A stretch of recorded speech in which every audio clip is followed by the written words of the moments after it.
Bonjour les amis, bienvenue sur ce nouveau podcast du site commentphotographier.com. Alors aujourd'hui j'avais une question, on est dans la série des podcasts où je réponds à des questions. J'ai eu pas mal de petits mails sur le site commentphotographier.com. Alors si vous avez des questions à me poser, vous pouvez les envoyer au site commentphotographier.com. Alors soit vous utilisez le formulaire, ou alors vous écrivez votre question à contact@comment-photographier.com, tout simplement. Donc la question c'est comment faire du portrait en pose longue, c'est-à-dire avoir une personne au bord de l'eau, en bord de mer, assise sur des rochers par exemple, et que la personne soit parfaitement nette et que l'eau soit en flou de bouger comme on le fait avec de la pose longue, donc sans que le sujet soit flou de bouger évidemment. Alors comment ça va se faire ? Eh bien ça va se faire, je dirais, de façon relativement simple, mais pas forcément d'une seule façon, d'une seule manière. On a plusieurs possibilités dans cette démarche-là.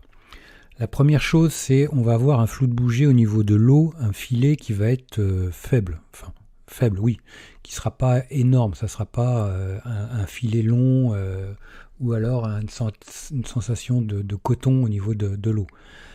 C'est-à-dire qu'on va faire notre flou de bouger, notre pose longue simultanément avec le portrait.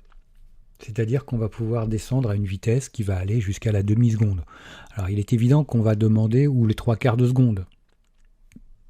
Après, il faudra demander au modèle, évidemment, d'être parfaitement immobile.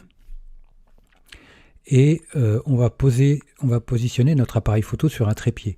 Donc, première chose, appareil photo sur un trépied, déclencheur souple, systématiquement, ou alors on déclenche à distance avec une application smartphone. Ensuite, le modèle, on va définir avec lui la position qu'il va adopter au bord de l'eau. Et ensuite, on va voir la pose, faire les tests à blanc, voir si la personne peut tenir une demi-seconde, 3/4 de seconde. Une seconde, ça me semble beaucoup. Mais après, à essayer, on peut avoir des personnes qui arrivent à rester parfaitement immobiles.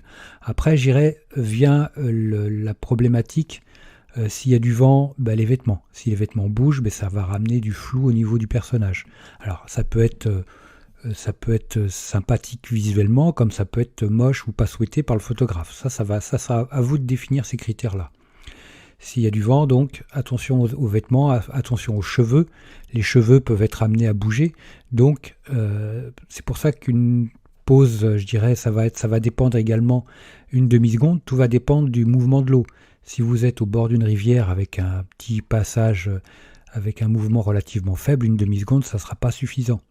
Si vous êtes en bord de mer avec des vagues, vous êtes au bord de l'eau, une demi-seconde peut faire l'affaire. Donc ça va dépendre de plein de critères multiples. Donc, le dynamisme de l'eau, ça va dépendre du vent, ça va dépendre de plein de choses. Mais vous pouvez essayer de faire les choses d'un seul tenant avec votre personnage et votre eau. Ensuite, vous pouvez vouloir une pause très longue, de l'ordre d'une minute, 2 minutes, au-delà des 30 secondes, on va dire.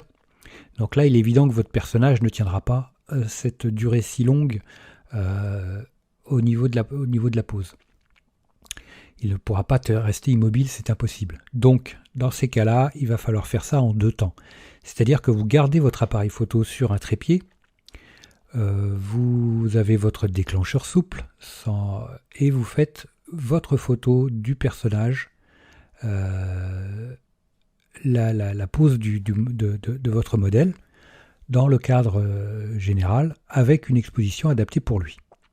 Ensuite, le modèle se retire, vous ne bougez pas, surtout pas l'appareil photo, vous le laissez sur le trépied, vous mettez votre filtre ND, vous faites votre pose longue pour le mouvement de l'eau, et ensuite en post-production, vous allez incorporer votre modèle dans la prise de vue pose longue, tout simplement. Vous allez détourer la personne photographiée et les réabriquer dans le décor avec la pose longue. Et comme on a la même lumière, on a à peu près la même ambiance, donc il y aura peu de choses, il y aura quand même un petit peu de travail de toute façon en détourage et compagnie, mais comme c'est sur la même scène, vous pourrez éventuellement être un peu plus large au niveau du détourage. Ça sera beaucoup moins exigeant. puis aujourd'hui, il existe des solutions de détourage qui sont relativement très très efficaces. Et puis si vous utilisez Photoshop et vous ne savez pas comment on va détourer parfaitement, regardez sur YouTube, vous avez pléthore de tutos pour vous aider dans cette démarche. Parce qu'il y a pas mal d'outils au niveau du détourage, de sélection sur Photoshop.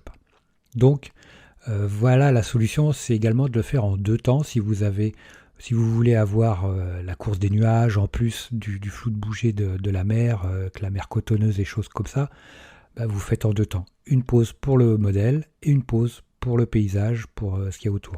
Surtout, important, ne bougez pas l'appareil photo, laissez-le sur le trépied. Alors la petite astuce, c'est de mettre aussi des CD sous le trépied, sous les pieds de votre trépied. Mettez des CD ou des plaques en bois, en contreplaqué, de 10-10, petit carré de 10-10, pour éviter que si vous êtes en bord de mer, le trépied va s'enfoncer dans le sable.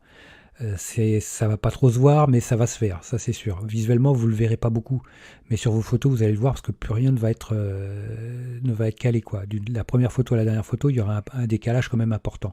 Et vous le verrez au moment de récupérer votre trépied, vous verrez qu'il s'est bien enfoncé. Donc mettez des plaques, ça va atténuer le mouvement, l'enfoncement du trépied, parce que la plaque va quand même s'enfoncer un petit peu avec le poids du matériel dessus, mais ça va être beaucoup plus stable que si vous aviez rien mis. Donc attention à ça c'est vraiment parce que en plus si vous avez l'eau si vous êtes dans une zone où les vagues vous atteignent le trépied ou même vos pieds, vous vous rendez compte que quand vous avez les pieds dans l'eau, les vagues qui vont et qui viennent, vos pieds s'enfoncent dans le sable. Pour le trépied, c'est le même phénomène. Donc attention à ça pour rester bien calé. Mettez quelque chose sous le trépied, parce que malgré ça, il s'enfoncera quand même, mais beaucoup moins. Donc c'est important d'y penser. Donc des petits CD ou alors découper des plaques de contreplaqué de 10 cm de côté, un petit carré de 10 cm ou de 15 cm.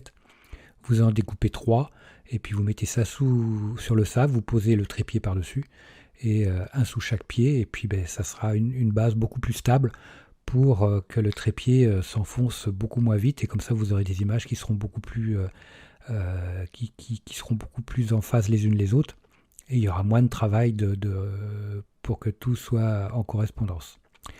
Voilà les amis, écoutez, si vous avez des idées pour faire du portrait en pose longue, n'hésitez pas à nous laisser vos suggestions en commentaire. Un petit like, ça me fera super plaisir. Moi je vous like super fort.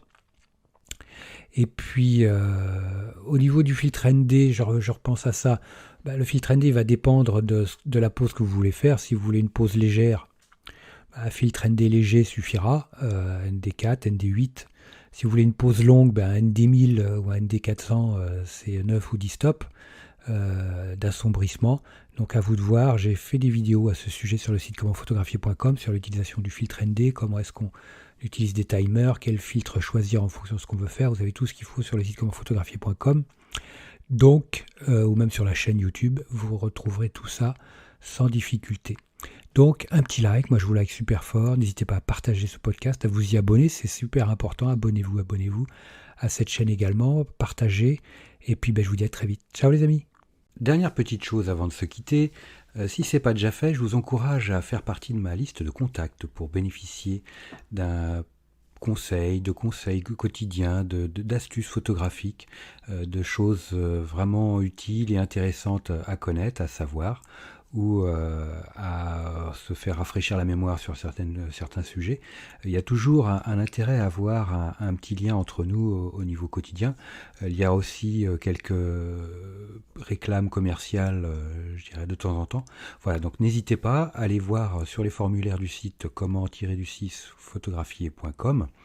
Vous en avez sur les articles au niveau de la colonne de droite ou autrement en bas d'article, vous avez des formulaires un peu partout et vous pourrez comme ça ainsi faire partie de la liste de contacts. Autre chose également, actuellement il y a 50% de réduction sur toutes les formations du site commentphotographier.com. Donc vous allez sur le site commentphotographier.com et vous allez sur la page formation tout simplement ou alors comment-photographier.com/formation photo. Mais allez sur le site, ça sera beaucoup plus simple. Donc vous avez 50% avec le code 5050 en chiffre arabe et Vous pourrez bénéficier de toutes les formations à moitié prix. Vous avez une quarantaine de formations sur la photo de paysage, vous avez des formations sur le portrait, vous avez des formations sur les photos d'enfance, sur les photos flash, sur la photo culinaire, j'en passe et des meilleurs les amis. Donc ne vous privez pas, c'est actuellement avec le code promo 50 50%. Voilà les amis, je vous dis à très vite pour de nouveaux podcasts. Ciao.